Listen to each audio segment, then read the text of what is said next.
একটা পুরুষ মানুষ কিন্তু তার সংসারের A to Z সমস্ত রকম দায়িত্ব নেওয়ার পরেও ক্লান্ত হয় না, বা বাড়ি ফিরে এসে ক্লান্তি তাদের প্রকাশ করে না।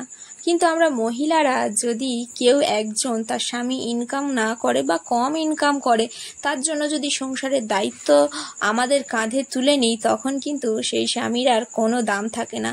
তখন তার স্বামীকে ছোট বড় নানান কথা সমাজের মুখে শুনতে হয়, বইয়ের পয়সায় খাস, সব কিছু কিন্তু শুনতে হয়।